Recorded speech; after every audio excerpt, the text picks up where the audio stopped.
안녕하십니까. 서울시의회 2050 탄소 중립과 정의로운 전환을 위한 특별위원회에서 큰 머슴으로 일하고 있습니다. 이상훈 의원입니다. 반갑습니다. 오늘 새벽 문재인 대통령이 영국 글래스고에서 COP26 정상회의에서 대한민국 NDC를 발표하셨습니다. 40% 감축안을 가지고 갔는데, 물론 이 NDC다, 40% 감축안이 없다, 이런 것을 무슨 말씀인지 좀 낯서실 수도 있습니다. 하지만 오늘 강의를 우리 탄소중립 전도사인 이우진 부소장님의 강의를 들으시면 이게 참 현실적이고 매우 중요한 과제라는 걸 이해하시게 될 거고, 그 탄소중립 녹색성장 기본법이 작년 9월, 올해 9월달에 만들어져서 내년 3월 24일날 시행이 됩니다. 당연히 시행령이 함께 발의가 되고요. 이번 주 안에 환경부가 시행령 입법 예고를 하게 됩니다. 그리고 40일간의 입법 예고에서 국민들의 의견을 수렴해서 가는데요. 이 부분에 있어서 여러 가지 이제 부족한 부분들이 있는데, 특히 광역자치단체와 기초자치단체의 책무, 또 열심히 했을 경우 지원 방향, 지원 내용, 이런 것들이 시행령에 좀 더 분명하게 반영이 되어야 됩니다. 특히 이거는 그냥 법 제도로만 탄소 중립을 할 수 있는 문제가 아니라 실제 시민들, 국민들의 일상 삶의 전환과 변화들이 함께 수반되어야 될 문제이기 때문에 더욱더 지방정부, 즉 자치단체의 시민들과의 협력적인 노력이 중요합니다. 그런 측면에서 서울시의 의회 의원과 시의 공무원들, 또 시의회 직원 여러분들이 정확히 알고 어떤 과제를 어떻게 실천할 것인지가 중요합니다. 예, 법이 만들어졌고 탄소중립 시나리오가 나왔고, 거기에 따라서 2030 앞으로 8년 동안의 NDC가 오늘 법적인 구성력을 갖는 UN 기후변화 대응 당사국 회의에 제출됩니다. 이 외에도 각 나라에서는 관련된 법 제도들이 함께 병행되는데요. 이와 관련돼서 기후악당이라고 하는 오명을 받고 있는 대한민국, 그 중에서도 에너지 자립률 5%가 안 되는 기후악당 도시 서울이 지방자치단체의 맏형으로서 탄소중립이라는 과제를 앞으로 어떻게 실천할 것인지는 오늘 이 자리가 시적인 출발이 아닐까 생각이 들고요. 오늘 이 부분에 대해서 정확하고 뚜렷한 내용들을 잘 설명해 주실 대통령 직속 탄소중립위원회 기후변화 분과의 간사위원을 맡고 계신 이우진 녹색전환연구소 부소장님을 힘찬 박수로 모시겠습니다. 네, 안녕하세요. 초대해 주셔서 감사합니다. 저는 오늘 2050 탄소중립 시나리오와 NDC 정책 실현을 위한 정책 제언을 가지고 여러분께 말씀드리려고 합니다. 2030년까지 한국 사회가 온실가스를 얼마나 줄일 것인가, 이 내용이 오늘 제가 여러분께 들려드릴 내용인데요. 여러분, 1년 전으로 돌아가 봅시다. 1년 전에 2020년 10월 28일에 대통령께서 시정연설에서 한국 사회도 기후위기 대응을 위해서 탄소 중립 사회로 가겠다라고 발표를 하셨습니다. 딱 1년 전입니다. 그리고 지금 2021년도가 됐고, 어제 대통령께서 글래스고에서 열린 기후변화 협약 당사국 총회에서 한국도 2050년 탄소 중립과 동시에 2030년까지 2018년도에 배출하던 양에서 40%를 줄이는 목표를 달성하겠다라고 연설을 했습니다. 1년 만에 일어난 일입니다. 1년 만에. 자, 한국이 탄소 중립 선언을 1년 전에 하기 직전에 9월 달에 열린 UN 연설에서 중국이 2060년 탄소 중립 선언을 합니다. 그리고 한국의 발표 직전에 일본이 탄소 중립 선언을 하고, 그 다음 11월 달에 지난해 있었던 미국 대선에서 바이든 정부가 들어서면서 탄소 중립 선언이 이루어지게 됩니다. 그리고 2021년도에 들어와서는 4월 22일이 지구의 날이었습니다. 지구의 날에 바이든 정부가 전 세계 40여 명의 정상들을 초청을 해서 자 2050년도에 탄소 중립으로 가려면은 2030년도에 경로에 있어서 지금의 각각의 나라들이 줄이겠다라고 하는 목표로는 어림없다. 그러니까 목표치를 상향하라라고 그걸 주제로 회의를 열었고 미국이 그 주제를 던진 만큼 미국의 감축 목표를 원래 계획보다 2배 가까이 올리는 발표를 하게 됩니다. 그리고 미국과 한국의 정상회담 전에 미국과 일본 정상회담이 먼저 있었고 그 결과 4월 22일에 일본은 원래 26% 줄이기로 했던 것을 20%를 상향해서 46%를 줄이겠다라고 일본은 먼저 발표를 합니다. 그리고 5월 20일경에 미국과 한국의 정상회담이 있었죠. 바이든 정부와 문재인 정부의 정상회담이 있었고 그때 공동선언문이 나오는데요. 그 공동선언문에 이런 내용이 있습니다. 한국은 기후위기 대응을 위해서 1.5도 이하로 안정화시킬 수 있도록 하는 상향된 2030년의 목표를 10월 초에 잠정 목표치를 발표하고 11월에 글래스고에서 최종 발표한다. 자, 지금 그 정상회담의 결과대로 10월 초에 우리가 NDC를 40% 줄인다라는 것을 발표를 하고 어제 대통령께서 전 세계에 발표를 했습니다. 자, 이게 지금까지 쭉 진행된 상황인데요. 그 중에 또 9월 달에 일정들이 있습니다. 9월 달에 일정이 뭐냐면은 자, 지금 우리가 이렇게 이 감축 목표 끌어올리고 2050년 탄소 중립하는 이유가 바로 우리에게 실체적으로 다가오는 기후 위기 때문입니다. 한국은 2021년도는 비교적 좀 조용하게 넘어간 편입니다. 하지만 1년 전에 우리는 54일간의 장마를 경험하면서 이거 정말 이상하다라고 생각을 했었습니다. 그 온라인에는 이 비의 이름은 장마가 아니라 기후 위기입니다라고 사람들이 퍼나르기 시작했습니다. 자, 그러면 이 기후 위기의 실체는 우리와 어떻게 연관이 있느냐라고 했을 때 저는 그 장마와 우리나라에서 지금 돌아가고 있는 60여 개에 가까운 석탄 발전소를 연결시킬 수 있어야 된다라는 거. 그리고 그 석탄 발전소에서 이산화탄소를 뿜어내면서 이 대기 중에 이 온실가스가 배출되면서 지구 온도가 올라가고 그게 장마라는 이름으로 우리에게 다가오고 있다라는 거. 그런데 그 석탄 발전소가 있기까지에는 한국의 에너지 정책이 있었고 그리고 우리가 내고 있는 전기 요금과 연결되어 있다라는 거. 만약에 우리가 진정으로 기후 위기가 걱정이 된다면은 석탄 발전소 어떻게 할지, 전기 요금 어떻게 할지, 한국의 에너지 체계를 어떻게 할지 이런 것까지 같이 고민했어야 됐겠죠. 네.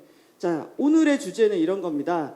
이제 기후 위기에 대해서 걱정하지만 말고 실체적으로 정치가 그리고 정책이 무엇을 어떻게 할 것인지를 대답하지 않으면 안 된다라는 것이 오늘의 주제라고 말씀을 드리고 싶고요. 자, 인간이 초래한 온난화가 지구 평균 기온을 계속 끌어올리고 있습니다. 계속해서 지구에 온실가스를 배출하면서 지구 온도가 올라가고 있는데요. 산업화 이전 대비 1도 가까이 올랐다. 1도 또는 1.1도 정도 올랐다라고 얘기하고 있는데 자, 오늘도 화요일이죠. 전 세계의 78억 명이 엄청나게 열심히 일을 하면서 대기 중에 온실가스를 뿜어냈을 겁니다. 우리나라 국민들 5천만이 넘는 분들이 지금 오늘도 열심히 대기 중에 온실가스를 뿜어낼 거고 대기 중에 뿜어져 나온 온실가스는 온실효과를 일으키면서 지구온도를 올리게 될 겁니다. 지금 속도대로 우리가 대기 중에 온실가스를 뿜어내게 되면은 1.5도, 과학자들이 얘기하는 1.5도 마지노선을 넘어서는 순간이 2030년에서 2040년 사이에 옵니다. 자, 30년에서 40년이면은 이제 얼마 남지 않은 상황인 거죠. 그래서 2018년도에 IPCC 과학자들은 자, 1.5도 이 선을 넘지 않기 위해서는 대기 중에 이산화탄소 배출량을 넷제로로 만들어야 된다. 탄소 중립화해야 된다라고 얘기를 하게 됩니다. 이 얘기는 인간의 활동으로 더 이상 대기 중에 CO2를 추가로 배출해서는 안 된다라는 것을 의미합니다. 그럼 배출 제로가 돼야 되는데요. 사실 배출 제로, CO2를 전혀 배출하지 않는 건 너무 어렵겠죠. 그래서 나오는 게 배출한 것은 흡수해서 제로로 만들어라 라는 내용입니다. 그래서 다만 CO2의 배출량은 어떻게 되겠죠? 이렇게 꺾여야 됩니다. 완전히 꺾여야 됩니다. 자, 이것이 뜻하는 바는 뭘까요? 대기 중에 CO2 배출을 추가로 더하지 않기 위해서는 이제 석유, 석탄, 가스, CO2 배출의 핵심적인 내용, 이 원인이 되고 있는 석유, 석탄, 가스를 안 쓰는 사회를 만들어야 된다라는 겁니다. 이거 너무 어마어마한 일입니다. 그래서 저는 오늘 우리 의원님들께 단 하나 메시지가 뭐냐라고 한다면은 앞으로 정치를 하는 데 있어서 우리에게 주어진 숙제가 어마어마한 지금까지 우리가 의존해서 쓰고 있는 화석 에너지에 기반한 시스템을 완전히 벗어나는 일을 앞으로 우리가 해야 된다라는 숙제가 우리 앞에 놓여 있다라는 겁니다. 저는 사실은 2018년도에 이 IPCC 보고서를 보고 그 보고서의 핵심적인 이 두 가지 그래프를 연결시키면서 그 생각을 했어요. 야, 이거 국제사회가 받기 어려울 거다. 여러분도 그런 생각 들지 않으십니까? CO2 배출량이 2020년을 정점으로 바닥까지 내려가야 됩니다. 이거는 정말 우리가 지금까지 성장해오고 살아온 이 세계를 뒤집는 일과 마찬가지입니다. 그런데 제가 정말 놀랍게 생각했던 거는 저는 2018년도에 이 IPCC 1.5도 특별 보고서를 보고 2019년도에 이 미국을 중심으로 유럽에서 그린 딜 바람이 부는 것을 봤습니다. 그랬을 때 왜 그린 딜이라는 얘기가 나왔냐면은 이 정도를 하려면은 그냥 여러분 같이 한번 해봅시다 정도가 아니라 엄청난 에너지와 정책과 자원을 쏟아서 뉴딜을 다시 연상시키는 정도의 힘을 발휘해야 된다라는 것이 2019년도의 그 흐름이었습니다. 그리고 2019년도 연말에 EU가 이걸 하겠다라고 처음으로 선언을 하고 2020년도에 코로나라는 변수가 발생을 하면서 저는 코로나가 이 탄소 중립이라는 이 길을 가게 하는데 엔진 같은 역할을 했다라는 생각이 듭니다. 이 코로나를 경험하면서 와, 기후위기와 코로나 우리가 겪지 못했던 이 변화들을 겪으면서 이거 이제는 이 길을 가야 된다라는 분위기가 형성이 되면서 지금 여러분 몇 개 나라가 탄소 중립을 선언하는지 아십니까? 130여 개가 넘는 나라가 탄소 중립을 선언했습니다.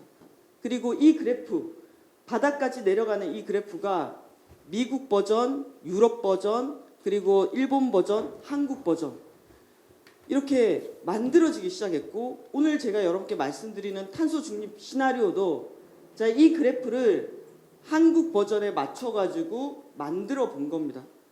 저도 이 5월 29일 날 탄소중립위원회가 출범을 했고요. 지난 4개월 동안 열심히 한국 사회가 이 탄소중립으로 가기 위해서 이 정도를 감당하기 위해서 무엇을 얼마나 해야 되는지에 대해서 논의를 4개월 동안 진행을 했습니다. 그걸 진행하면서 저 스스로는 매우 혼란스러웠습니다. 왜냐하면 이 탄소중립위원회의 사무실이 광화문에 있는데요.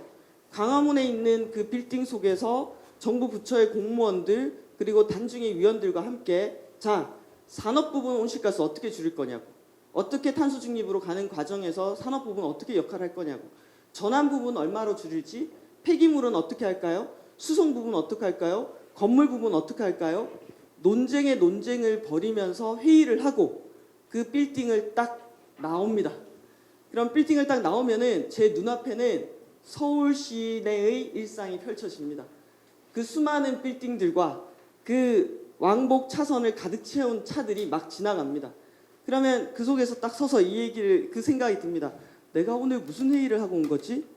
탄소 중립 시나리오를 짜고 온 건데 우리의 일상은 이렇게 화석 에너지에 찌들어서 살고 있는데 이걸 30년 안에 어떻게 이렇게 반전시키는 사회로 만들 수 있을까? 그 사회를 만들기 위해서 우리는 어떤 요건들을 갖추어야 될까? 이런 고민들을 많이 하면서 이 작업을 했습니다. 자, 그런데 제가 한 가지 꼭 말씀드릴 수 있는 것은 있습니다. 뭐냐면 하나는 속도와 그 다음에 두 번째는 이제는 이 우리의 목표가 계획만으로 남겨져서는 안 된다라는 겁니다. 속도라는 건 이겁니다. 자, 1년 만에 제가 탄소 중립 선언 이후에 우리가 시나리오를 만들고 판을 어떻게 갈 것인가를 구체적으로 그리기 시작했는데요. 그 1년 사이에 130개가 넘는 나라들이 탄소 중립을 선언했을 뿐만 아니라 이번에 2030년까지의 감축 목표를 얼마만큼 더 줄일 것인가를 주요 국가들이 상향해서 발표를 했습니다. 그런데 이번에 각각의 나라들이 그렇게 2030년까지 목표를 끌어올려가지고 더 줄이겠다고 했는데 그 목표를 다 달성했을 때 과연 1.5도에서 안정화될 거냐라고 했을 때 최근 나온 UNEP 보고서를 보면은 1.5도 택도 없고 2도 이상 올라가는 경로에 있는 것으로 나오게 됩니다. 2도에서 3도 경로에 나와 있습니다. 그러다 보니까 세계가 뭘 제안을 하게 되냐면은 바로 메탄 서약이란 것을 던지게 됩니다. 자, 메탄 서약은 온실가스 중에서 이산화탄소보다 온난화 지수가 22배나 높은 건데요. 자, 메탄을 짧은 시간에 집중적으로 줄이게 되면은 지구 온도 상승을 그나마 좀 늦추는 효과를 갖게 됩니다. 지난 9월 17일에 미국과 유럽연합이 메탄 서약을 던졌는데요. 제가 어제 확인을 해보니까 전 세계 60여 개 국가가 메탄 서약을 가입하기로 했습니다. 우리나라도 이번에 메탄 서약에 가입을 했습니다. 자, 메탄 서약의 핵심은 2030년까지 2020년도에 배출하던 메탄 양의 30%를 줄이는 겁니다. 자, 2030년까지 30% 줄인다는 얘기는 바로 우리나라가 2030년도 온실가스 감축 목표를 반영할 때 뭘 고려했다? 메탄 서약에 가입하는 것을 고려했습니다. 자, 그러면 한국도 메탄 서약에 가입해서 2030년까지 30%를 줄여야 되는데요. 메탄은 어디서 많이 배출이 될까요, 여러분? 메탄의 배출량은 주로 44% 정도가 농업에서 우리나라에서는 배출이 되고요. 40% 정도가 폐기물에서 배출이 됩니다. 22%가 벼농사에서 배출된다 그러면은 다들 놀라십니다. 벼농사에서 왜 배출이 되냐면은 우리가 논물을 대잖아요. 그러면 논물을 대어 놓으면은 상당히 영양이 풍부한 가운데서 이 논물 속에서 혐기 작용이 일어나서 거기서 메탄가스가 배출이 되는 겁니다. 우리나라 메탄가스 배출량이 가장 많은 단일 배출원이 벼농사입니다. 그 다음이 축산 분야에서 배출이 되는 소의 장내 발효라든지 축산 분야에서 배출이 되고요. 그 다음 매립지에서 나오는 이 폐기물 분야에서의 메탄가스입니다. 자, 그렇게 된다라는 얘기는 오늘 제가 NDC에 대해서 여러분께 말씀을 드리겠지만 기본적으로 이번에 농업 분야하고 폐기물 분야의 2030년 감축 목표가 상당히 높게 나타났다라는 거고요. 그러면 그런 얘기를 하실 수 있어요. 아니, 그건 서울하고 관련 없지 않느냐라는 생각을 할 수가 있는데요. 식량 문제와 연결되어 있습니다. 먹고 사는 문제가 연결되어 있습니다. 그런 의미에서 서울에서 1,000만에 가까운 서울 시민들이 먹는 것들을 외부에 많이 의존하고 있습니다. 그러면은 여기에 있어서 서울은 메탄 배출량이 없으니까 우리는 폐기물만 관리하면 돼 라고 생각하기는 저는 어렵다라는 생각이 또 들고요. 자, 이런 변화 속에서 또 이번에 글래스고 회의 직전에 G20 회의가 열렸습니다. 자, G20 회의 중에서 또 주요하게 논의가 됐던 것이 G20 국가들은 화석 연료에 대한 보조금을 2025년까지 단계적으로 철폐한다라고 되어 있습니다. 자, 화석 에너지에 대해서 보조금을 주게 되면은 그 소비를 촉진시키는 효과가 있다. 자, 그러면 기후 위기 대응에 있어서 화석 에너지에 보조금을 주는 것은 바람직하지 않다라는 합의가 있었던 건데요. 자, 우리나라에서 화석 에너지에 보조금 주는 게 뭐가 있죠? 뭐가 있을까요? 우리나라 약 한 3조 5천억 정도의 화석 에너지 보조금을 주고 있습니다. 그 중에 한 2조 가까이가 유가 보조금입니다. 물류, 지금 이 수송 분야와 물류를 담당하는 분야에 있어서 2조 정도의 보조금을 주고 있고요. 1조 5천억 정도가 바로 면세유입니다. 면세유면 이제 농업이라든지 수산업에 가게 되는 건데요.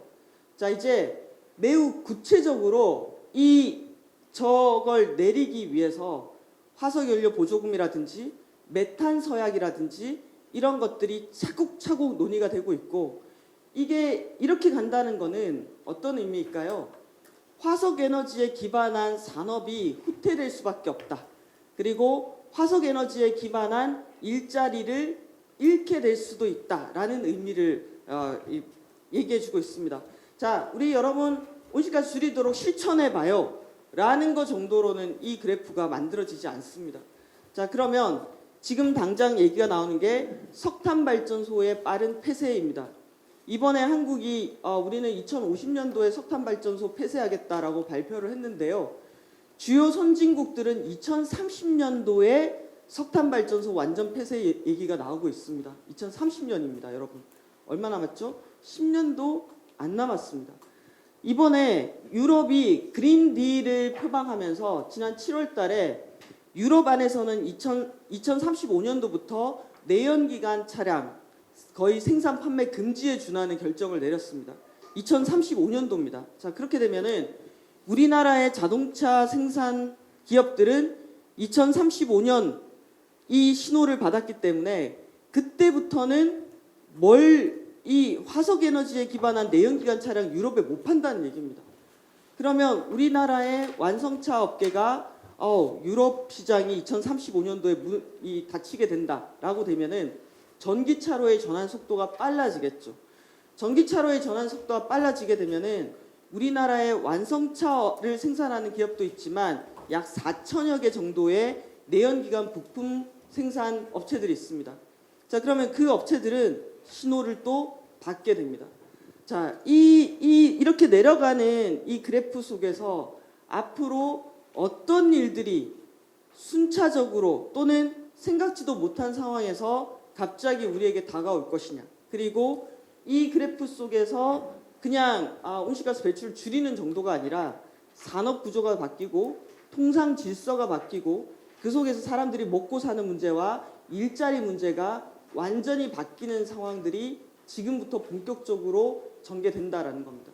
제가 1년 전에 탄소 중립 선언했고 그 1년 사이에 진행된 변화에 대해서 말씀을 드렸습니다. 자, 그러면 오늘 2021년도 11월 2일인데요. 2022년도 11월 2일에는 이거보다 속도가 어떻게 돼 있을까요? 저는 더 나가 있을 거라고 생각을 합니다. 오늘 발제를 준비하면서 지난 2년 동안 서울시가 그린 뉴딜 정책을 준비하면서 발표했던 자료들을 다시 저는 살펴봤습니다. 보면서 어떤 생각이 들었냐면은 서울시는 나름대로 정책적인 측면에서 상당히 많은 준비를 미리 해온 것들이 있습니다.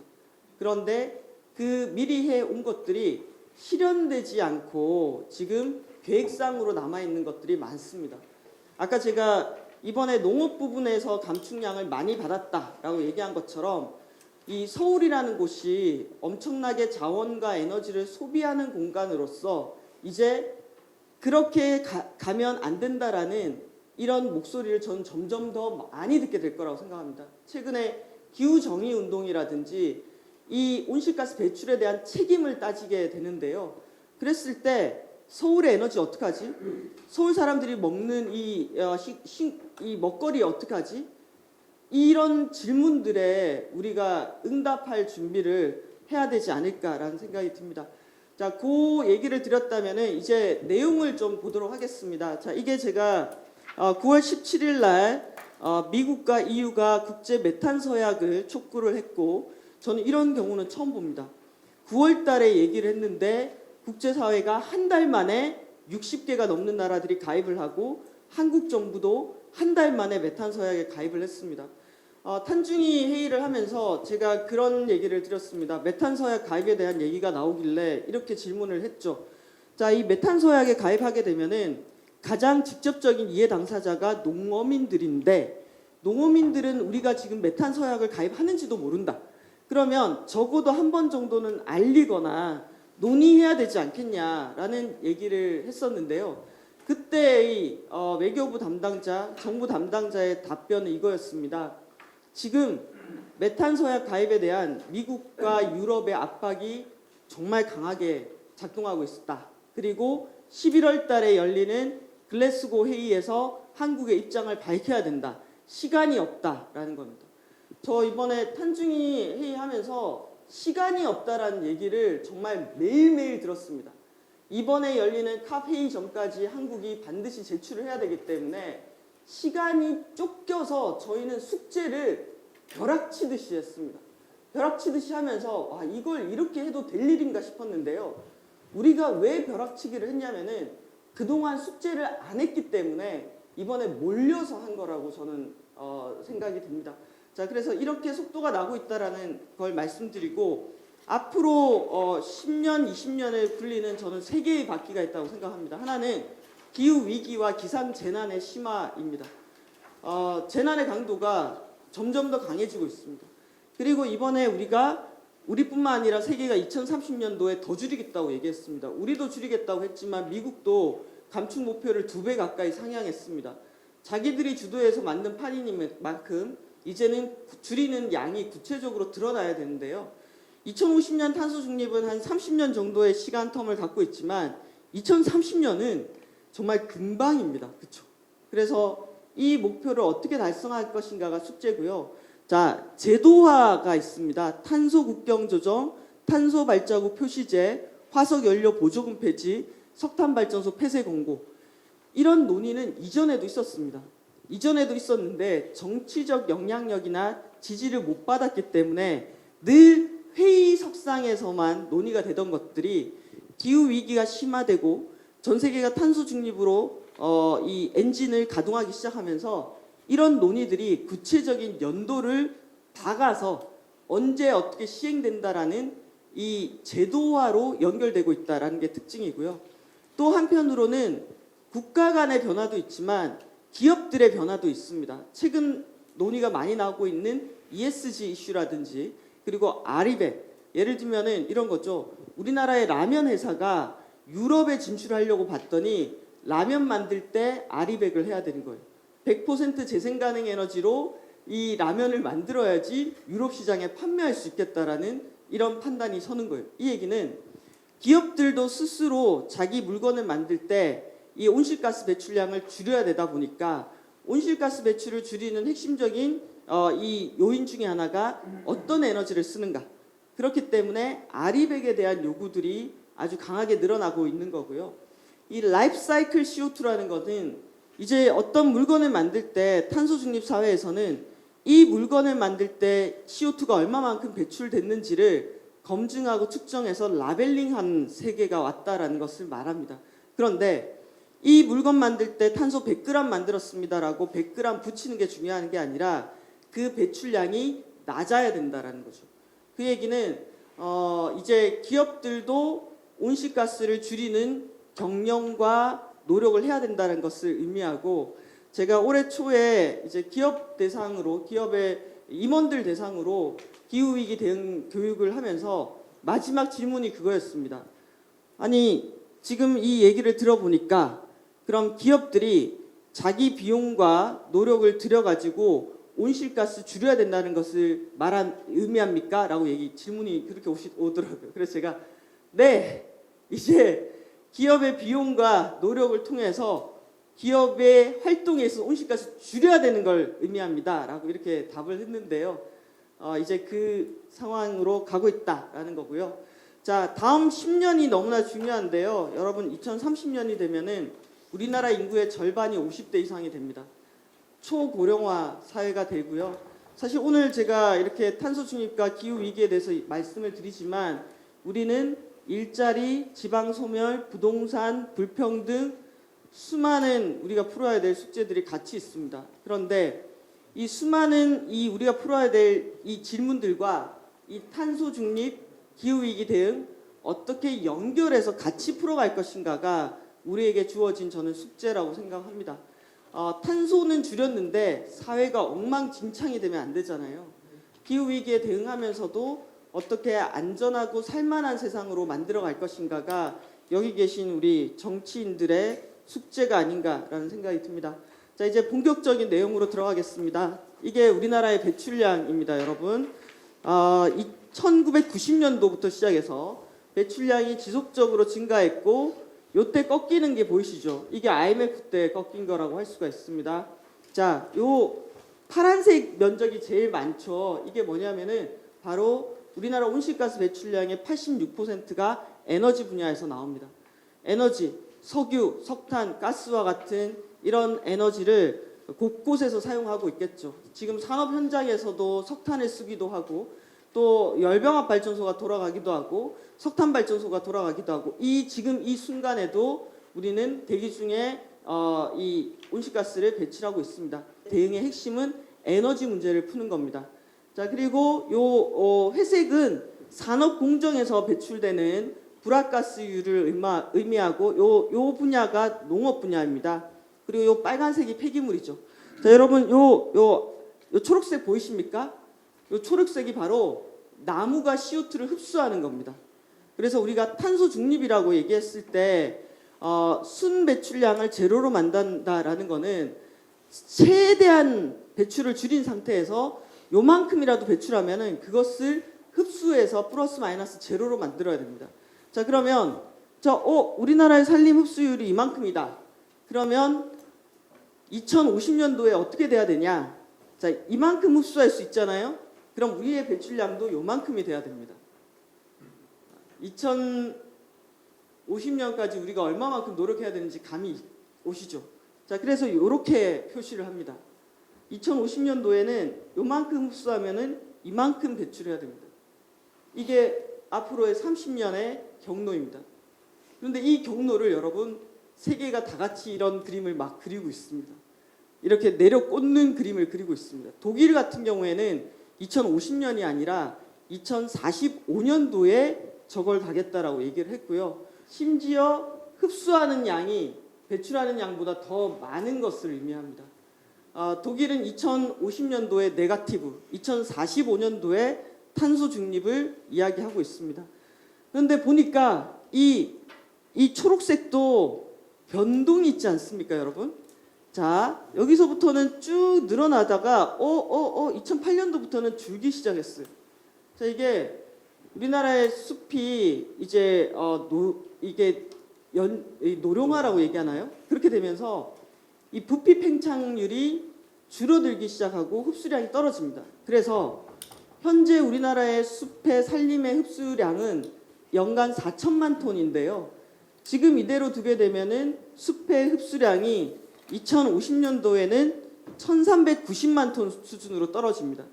그 얘기는 우리가 2050년도에 숲이 흡수하는 것만큼만 배출한다고 치면은 1390만 톤만 배출할 수 있다는 것을 의미합니다. 자, 2018년도 우리 배출량이 얼마죠? 7억 2,800만 톤입니다. 저도 이렇게 강의하고 얘기하고 토론하지만 와우, 2050년도에 우리가 저만큼 줄여야 돼? 라고 생각하면은 어떻게? 라는 생각도 저도 스스로 듭니다. 자, 배출 원별로 한번 따져보겠습니다. 우리나라에서 어디서 얼마만큼 배출되는지를 알아야지 탄소 중립에 대한 책임도 분배할 수가 있습니다. 자, 전력 분야에서 배출되는 게 37%고요. 산업 분야에서 36%입니다. 전력, 그러니까 석탄 발전소하고 가스 발전소에서 배출되는 게 가장 많은 거고요. 그런데 여기서 배출되는 것들은 요렇게 다 나눠집니다, 여러분. 산업에도 쓰이고 수송분해에도 쓰이고 건물에도 쓰입니다. 그래서 단일 배출원으로 치면은 우리나라 전체 배출량의 50% 이상을 배출하는 게 바로 산업 부분이라고 할 수가 있습니다. 그 다음으로 수송, 건물입니다.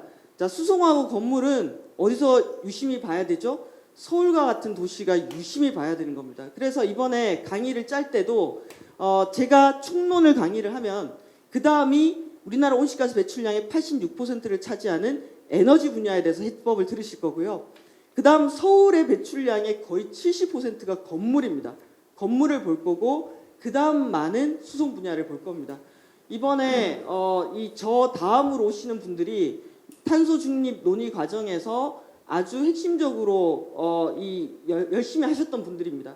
이분들의 얘기를 들으면은 에너지 이렇게 바뀌는구나, 건물 이렇게 바뀌는 거고 수송 이렇게 바뀌는구나라는 감을 잡으실 수가 있습니다. 그래서 이후의 강의도 꼭 좀 들으시면 좋겠다라는 말씀을 드리고 싶고요. 그 다음 농축수산 폐기물이 6% 정도가 됩니다. 자, 2050년에 탄소 중립 사회를 그리려면은 계속 머릿속으로 저는 생각을 합니다. 내가 30년을 더 살아. 그러면은 그때 나 70대인데 내가 탄소 중립이 된 한국 사회에서 살 수 있을까? 그러면 그 70년 내가 70대가 됐을 때 탄소 중립 사회에서 살려면은 나 지금 뭐 해야 되지? 막 요즘 이런 고민들을 많이 하고요. 그리고 이 언론이나 아니면 방송국 이렇게 만날 때 이런 얘기를 합니다. 저도 수치와 자료로 보지만 탄소 중립이 된 한국 사회를 그림으로 좀 보여줄 수 있으면 좋겠다. 그리고 2030년도에 우리가 지금 대비해서 40% 줄어든 한국 또는 서울 도시의 모습을 그림으로 좀 보여주면 좋겠다. 이게 그림으로 안 보여주고 몸으로 안 느껴지니까 숫자만 동동 떠다닌 거예요. 40% 줄인다는데 그게 무슨 의미지? 그래서 저는 특히 여기 계신 정치인들은 그 상상을 많이 해야 된다고 생각합니다. 2050년도에 탄소 중립이 된 한국 사회는 어떤 사회지? 그리고 2050년도에 탄소 중립이 된 한국 사회를 만들려면은 각각의 부문별로 어느 정도의 정책 강도와 수단들이 동원돼야 되지? 그리고 그걸 관철시키려고 하면은 어떤 장벽들이 있지? 그리고 그 과정에서 누가 피해를 보지? 그 과정에서 누구는 이득이 보지? 그럼 그 피해와 이득을 어떻게 나눌 수 있어야 되지? 이런 고민들 있잖아요. 저는 그 고민들을 정치인들께서 하셔야 된다라고 생각하고 2050년도는 또 멀리 보입니다. 그러면 2030년도에 40%를 가정을 하고 2030년도 앞으로 10년 뒤에 서울의 모습은 어떻게 바뀌었을까요? 지금보다 그냥 단순하게 치면은 지금 서울 시민들이 사용하고 있는 에너지를 40% 정도 다이어트를 쫙 한다고 생각을 해보시면 됩니다. 그럼 서울의 모습은 어떻게 바뀌어야 될까? 그래서 이제 우리가 만들어가야 되는 2030년과 50년의 사회를 계속 머릿속으로 그리면서 그 사회를 만들려면은 우리 뭐 해야 되지라는 질문들을 던지기 시작해야 되는데요. 그 작업을 처음으로 해본 것이 2050 탄소중립위원회의 시나리오라고 보시면 됩니다. 그래서 저희가 2050년에 대한 전망을 해봅니다. 인구는 2050년도에 5천만이 안 될 것이다. 이미 우리 인구가 줄기 시작했잖아요. 사실 저는 이번에 인구 추계하면서 이것도 너무 많이 잡은 거 아닌가라는 생각이 들었습니다. 자, GDP 성장률 0.9%로 잡았습니다. 근데 탄소 중립 사회로 가면서 2050년도에 성장률이 0.9%나 나올 수 있을까? 이런 생각도 들었고요. 국제 유가 136달러 추정했는데 이것도 너무 이게 맞을까? 저는 이번에 전망을 하기 위해서 여러 전제 조건들을 넣는데요. 저희가 이 전제 조건들을 충분히 검토할 시간이 없었습니다. 그래서 이미 KDI라든지 기존의 정부 국책기관들이 전망해 놓은 것들을 토대로 하다 보니까 예를 들면은 산업구조 전망도 제조업 비중이 2018년도에 32%인데 2050년도에도 29.2%. 그러니까 기존의 우리의 상상력은 현재에 머물러 있어요. 목표는 2050년 탄소중립 사회인데 그 2050년도의 미래를 그리는 것은 그냥 현재에 기반을 하다 보니까 이 전제가 나왔습니다. 2018년도에 우리나라의 부문별 에너지 수요가 요 수치로 나오는데요. 2억 3,400만 TOE로 나오는데 2050년도에 A안과 B안도 어때요? 에너지 수요 자체를 크게 줄이지 못했습니다. 요게 한국의 이번에 탄소 중립 시나리오 하면서 가장 맹점이 뭐냐라고 한다면은 저는 2050년도에 대한 전망과 그리고 수요 전망이 여전히 현재를 기반으로 하고 있다라는 것이 문제라고 생각합니다. 흡수량, 배출량 플러스 마이너스 제로가 되는 탄소 중립 아닙니다. 저희가 8월 달에 3가지 안을 만들어서 제출을 했다가 난리가 났었습니다. 그 3가지 안에 1안에는 뭐가 살아 있었냐면은 2050년까지 석탄 발전소가 살아 있었습니다. 그래서 그 자체가 상당히 논란이 됐었는데요. 그러면서 3개월 정도 논의를 거쳐가지고 석탄 발전소가 살아있는 안은 완전 폐기, 그리고 A안, B안 모두 탄소 중립이 되는 시나리오로 만들었습니다. 그리고 그럼 A안과 B안의 차이는 뭐냐라고 했을 때 여러분 A안은 전환 부분의 배출량이 제로입니다. 전환 부분의 배출량이 제로라는 것은 2050년도에 한국에서는 석탄 발전소하고 가스 발전소 모두 멈춘다는 것을 의미합니다. 자, B안에서는 2천만 톤 가까이가 좀 배출이 됩니다. 이건 뭐냐? 우리나라 전체 전력 중에서 가스 발전이 7% 정도 역할을 하는 걸로 가스 발전이 일부 가동되는 안이 B안이라고 할 수가 있습니다. 이 200만 톤으로 줄일 수 있는 안의 차이는 우리나라 2050년도에 전기차, 수소차 비중이 97% 가까이 보급이 된 겁니다. 2050년도에 지금 서울 시내에 달리는 모든 차량들이 전기차와 수소차로 바뀐 것이 A안이고요. B안은 일부 내연기관에서 e퓨얼이라는 연료를 쓰면서 달리는 것을 전제로 했을 때가 B안입니다. 그리고 또 다른 것은 수소에 있습니다. 2050년도는 수소를 많이 쓰는 사회가 될 것이 확실합니다. 그런데 수소를 어떻게 생산하는가에 따라서 CO2가 배출이 됩니다. A안은 모든 수소를 수전의 수소라고 해서 물에서부터 얻는 이 수소 플러스 해외 수입, 그렇기 때문에 CO2 배출량이 제로입니다. 그런데 B안 같은 경우에는 일부 국내 생산 수소를 그린 수소만이 아니라 이제 일부 그레이 수소를 포함하는 것이 되어 있습니다. 자, 그래서 우리의 2050년도의 시나리오가 A안과 B안으로 이렇게 구성되어 있다라는 걸 보시면 되고요. 정작 중요한 것은 2030년도 목표입니다. 자, 이 목표를 두고 이제 양쪽이 충돌하고 있습니다. 이거 택도 없이 너무 과한 목표다부터 시작해서 아니 이걸로 기후위기 대응 어떻게 하냐라는 논의가 충돌되고 있는데요. 자, 한번 보겠습니다. 7억 2,700만 톤을 4억 3,600만 톤으로 줄이는 겁니다. 40% 줄이는 거죠. 한 3억 톤 가까이 줄이는 겁니다. 그런데 지금 우리에게 시간이 별로 없습니다. 벌써 10년 남은 거 아닙니다, 여러분. 저는 한 8년 정도 남았다고 봅니다. 이번에 18일 날 그 NDC 통과하는 이 탄소중립위원회 전체 회의가 끝나면서 그 생각이 들었습니다. 와, 우리가 엄청난 목표를 발표를 했는데 이걸 달성하는 이 재정이 내년 예산에 반영이 돼 있을까? 저는 제대로 안 돼 있다고 생각합니다. 자, 그러면 실제로 저걸 달성하려면은 저게 제대로 되려면은 다 예산을 투입하고 사람을 써야 되는 일입니다. 내년 우리 지금 대선 한다고 정신 없을 거예요.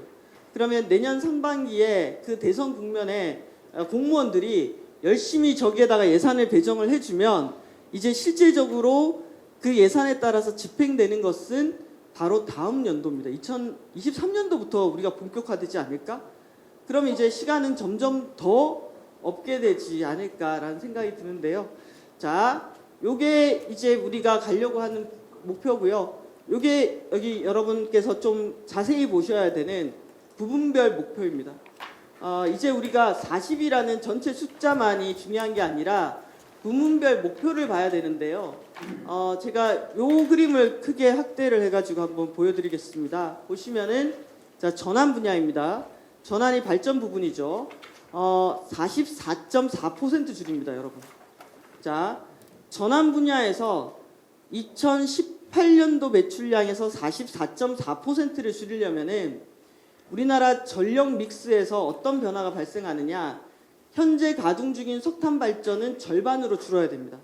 현재 우리나라 전력에 있어서 40% 정도가 석탄이거든요. 이걸 20%대로 떨어뜨려야 됩니다.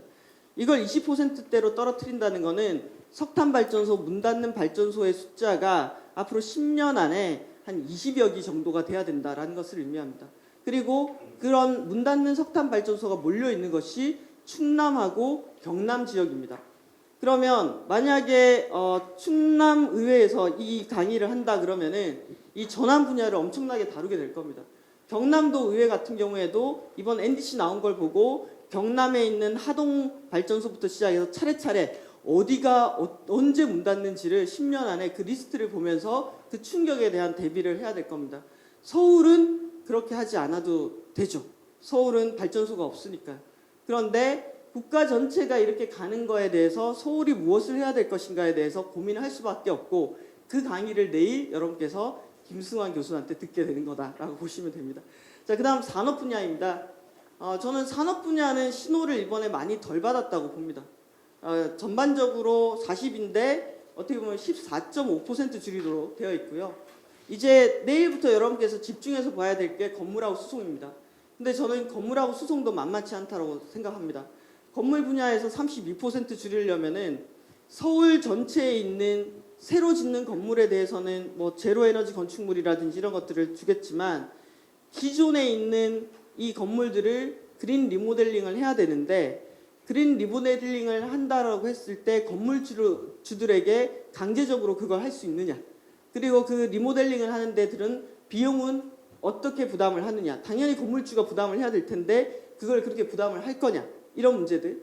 그래서 이 건물은 어떻게 할 거고 수송 분야도 여러분 37%를 줄입니다.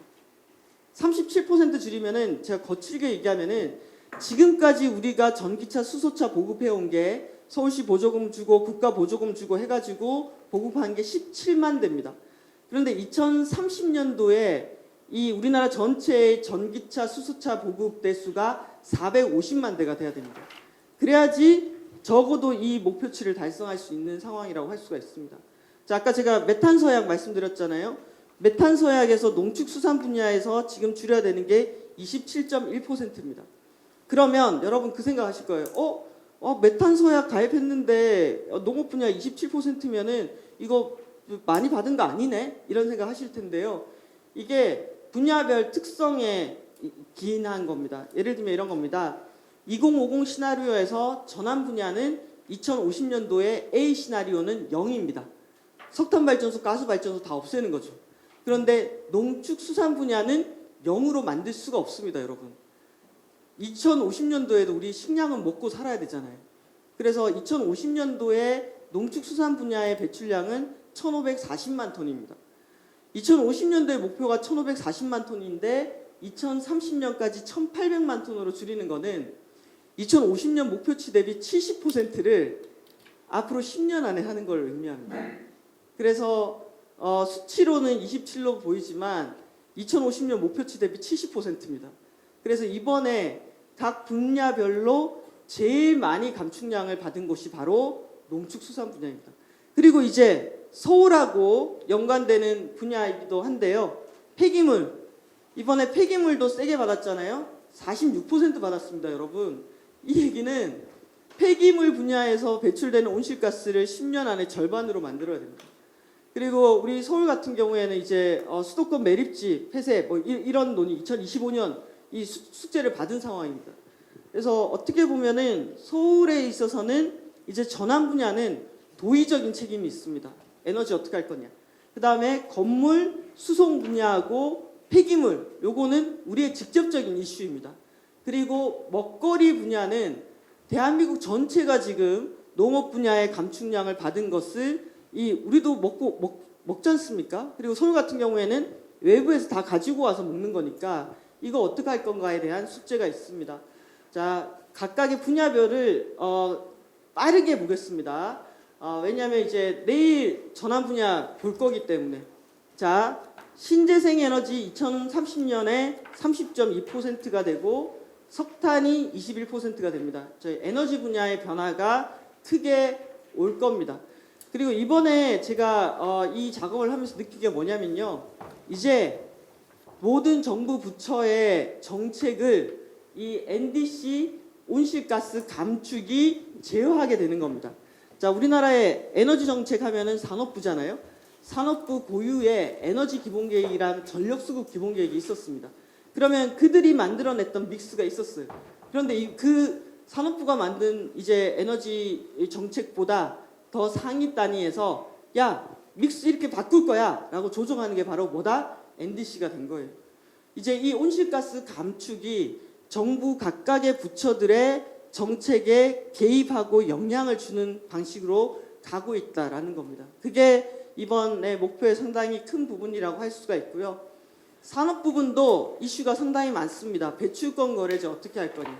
그리고 이 정도 목표를 받는 것이 저는 오히려 기업들에게 신호를 덜 줌으로 인해서 세계가 빠른 속도로 기업의 변화를 견인하고 있을 때 한국 기업들은 저는 체감이 좀 늦게 오는 게 아닌가라는 생각이 들고, 그런데 주요한 기업들은 정보력이 있기 때문에 세계가 어떻게 변하는지 알고 있어서 언론을 통해서는 앓는 소리 이거 다 기업 망한다라고 하면서 나름대로의 대책들을 갖고 있습니다. 문제는 중소기업이라든지 이런 정보나 세상의 이런 변화에 대해서 둔감하게 작동하는 작은 기업들이 저는 걱정이라는 생각이 들고요.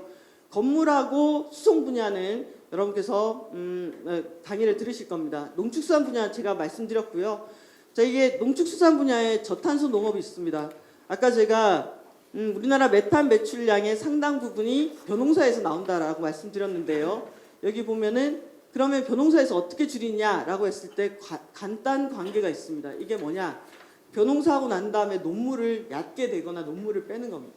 근데 이 얘기를 우리가 대안으로 내놓았을 때 농민들이 바로 얘기하고 있습니다. 현장에 나와보고 하는 소리냐라는 거예요. 그래서 농업 분야 어떻게 줄일 것이냐, 그리고 축산 분야, 그리고 최근에 나오고 있는 이런 대체 가공식품, 그리고 채식 뭐 이런 것들하고도 같이 연결되지 않을까라는 생각이 듭니다. 자, 폐기물입니다. 생활 폐기물, 사업장 폐기물, 지정 폐기물, 건설 폐기물이 있는데 감량하고 재활용해야 됩니다. 자, 이런 영역들을 가지고 NDC에 이 정도가 반영이 되면은 이제 서울시의 폐기물 정책에도 영향을 미치겠죠. 자, 요거는 아마 내일 김승환 교수님이 설명을 할 건데 큰 그림을 그리는 차원에서 제가 한 5분 정도 더 말씀을 드리고 이제 마무리를 하려고 합니다. 저는 이제 우리가 탄소 중립 정도까지 얘기하게 된다 그러면은 판이 바뀌는 변화가 일어난다라고 보시면 될 것 같습니다. 자, 화석 에너지를 쓰지 않습니다. 석유, 석탄, 가스 사용이 급감하게 됩니다. 그러면 석유, 석탄, 가스가 하던 역할을 뭐가 하게 된다? 전기가 하게 됩니다. 그럼 전력화가 일어나겠죠. 그러면 전력 수요는 어떻게 되겠습니까? 지금 우리가 526테라와트시를 쓰고 있는데 2050년도에 1200 정도를 쓰게 됩니다. 전력 수요가 어떻게 되죠? 급증하게 됩니다. 근데 또 전력 수요는 급증하는데 석탄 발전소하고 가스 발전소는 빠지게 됩니다. 그럼 그걸 뭐로 채운다? 재생 가능 에너지가 하게 됩니다. 이건 우리나라뿐만 아니라 전 세계가 탄소 중립으로 가는 데 있어서 재생 가능 에너지가 역할을 할 수밖에 없습니다. 근데 재생 가능 에너지 변동성이 있죠. 그래서 에너지 오랫동안 하신 분들은 재생 가능 에너지가 변동성이 있어서 안 된다라고 얘기하는데, 이제 그 질문을 바뀌어가지고 재생 가능 에너지는 변동성이 있는데 이 변동성 있는 재생 가능 에너지를 어떻게 주류화된 시스템으로 만들 것이냐, 그때 동원되는 것이 기술과 시스템입니다.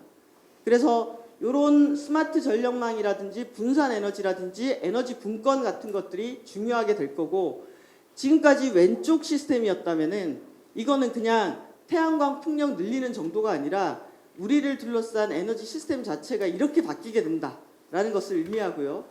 그걸 하는 데 있어서 서울시 같은 경우에는 지금 서대문구하고 양천구에 스마트 그리드를 중심으로 하는 실증 사업을 진행하고 있습니다. 아마 의원님들 중에서는 이런 플랫폼을 만든 거 보셨을 텐데요. 이 플랫폼 자체가 목적이 아니라 스마트 그리드 실증 사업을 하려면은 이런 데이터가 기반이 되는 거고요. 그리고 서대문구가 지금 요금별 개시별 요금제 이런 것들 선택형 요금제를 하고 있습니다. 왜냐하면 이 공급 단위가 변동성이 크면은 수요 단위도 같이 움직여 줘야 되는데요. 수요 단위가 같이 움직이려면은 전기 요금 체계가 바뀌어야 됩니다. 그래서 그런 시범 사업을 하고 있고 그런 것들을 바탕으로 저는 서울시의 이 건물 지붕 위에 태양광 올라가야 된다라는 생각이 들고요.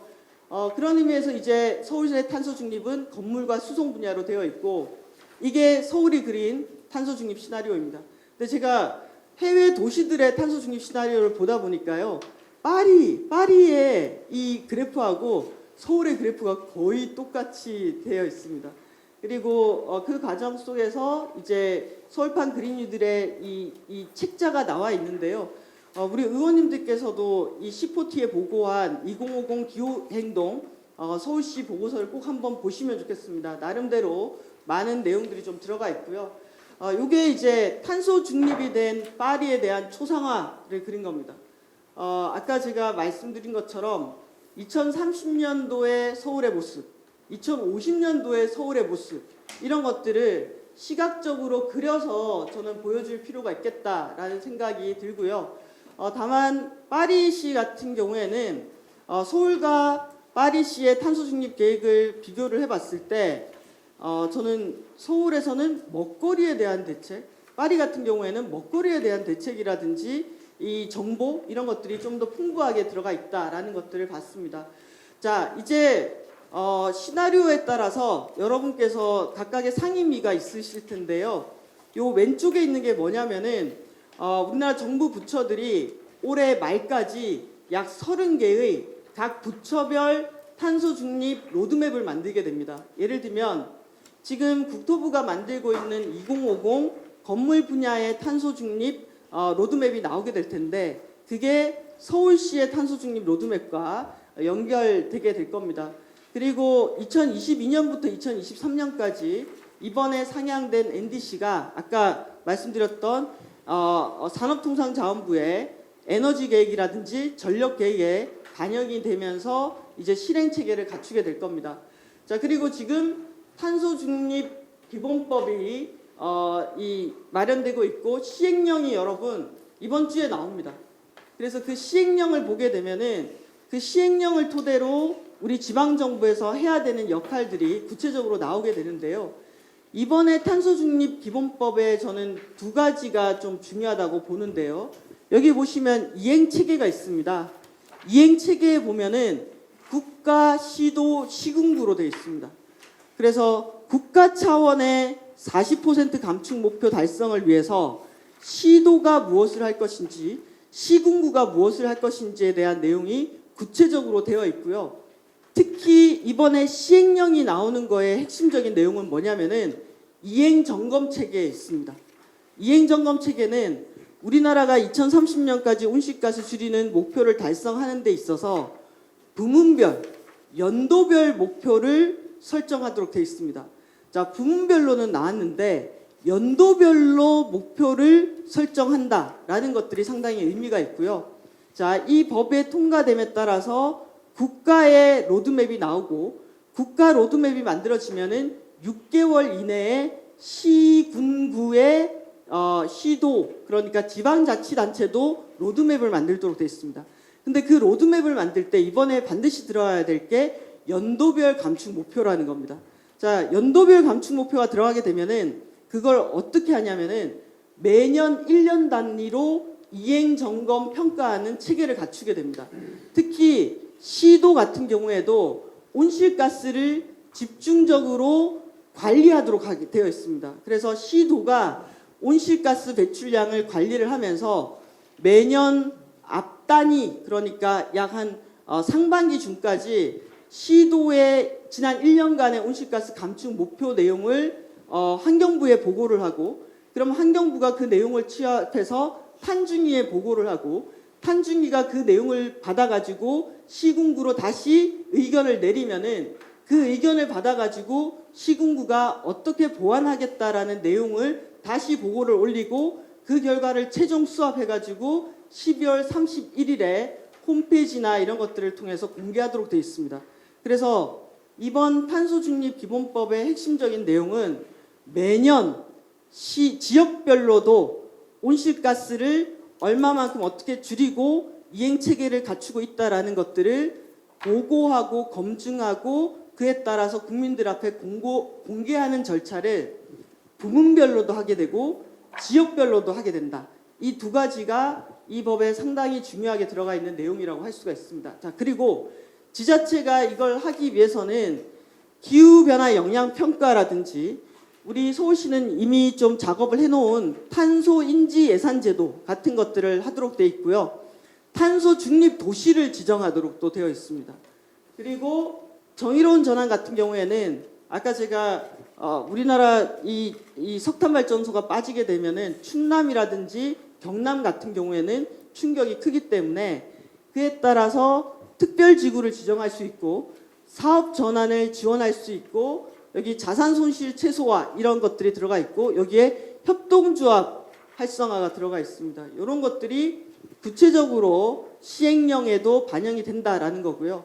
당장 서울시가 이 시행령이 딱 만들어졌을 때 뭘 해야 되느냐라고 하면은 일단 서울시의 온실가스 배출량을 종합 관리하는 체계, 그러니까 정보 체계를 갖춰야 됩니다. 그리고 보고하고 검증하는 체계를 갖추는 게 있고요. 그 다음에 탄소 중립 지원센터를 만들 수 있습니다. 탄소 중립 지원센터. 왜냐하면 오늘 제가 말씀드린 것처럼 이렇게 엄청난 변화가 진행이 된다 그러면은 우리 행정 조직도 있지만 이걸 도와주는 지원 조직이 필요합니다. 그래서 탄소 중립 지원센터를 만들 수 있고요. 그리고 탄소 중립 이행 책임관을 두도록 되어 있습니다.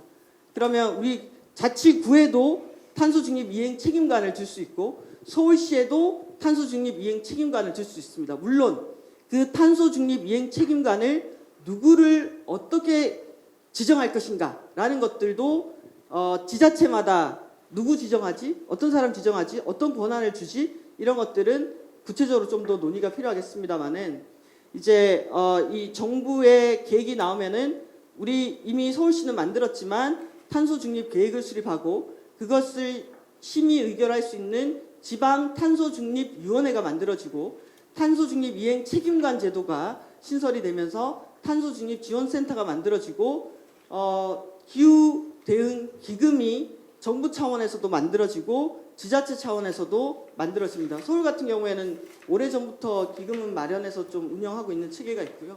자, 그러면서 지금 KEI가 기후변화 영향평가하고 온실가스 감축 인지 예산제도 설계를 하고 있습니다. 그런데 서울 같은 경우에는 이거 이미 서울연구원의 유정민 박사께서 같이 연구를 해가지고 이 과정에 참여를 한 게 있습니다. 자, 여기에 있는 왼쪽에 있는 것들이 여러분 이 목표를 달성하기 위한 구체적인 제도입니다.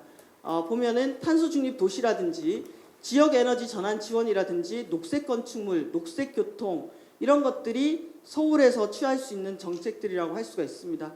요거는 이제 내일 좀 많이 들으시면 될 것 같고요. 자, 그래서 오늘 이렇게 전반적인 내용, 분위기, 그리고 법, 그리고 우리나라 전체적으로 분야별로 얼마만큼의 감축 목표를 받았는지 이런 내용들을 중심으로 여러분께 좀 말씀을 드린 거고요. 이제 내일 들어가게 되면은 세 가지 아주 핵심적인 에너지, 건물, 수송 관련해서 도대체 이 분야에 30% 줄인다는 게 어떻게 가능하지?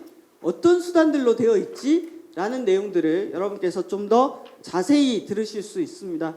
꼭 들으셔가지고 정책 만드시고 이렇게 뭔가 대안을 만드는데 잘 활용해 주시면 좋겠습니다. 네, 감사합니다. 내일은 에너지와 발전 분야이고요. 탄소중립위원회에 이 에너지 분야 간사위원을 맡고 계시기 때문에 저 충남대 교수님을 일부러 새벽에 모셨습니다. 여러분들 꼭 더 주시고 그 다음 주 화요일 수요일은 이제 건물하고 수송 우리 교통에 관련된 부분들이기 때문에 참석해 주시고 아침 이런 시간에 의원님들뿐만 아니라 우리 의회 직원들, 그다음에 시 집행부 직원들, 또 언론신보실에 또 이렇게 촬영하는 우리 사진 기자와 카메라 기자까지 같이 애쓰셨습니다. 아마 내일 정도에는 그 오늘 강의했던 동영상이 이제 유튜브로 가기 때문에 많은 분들이 함께 다시 보기를 해주시면은 고맙겠습니다.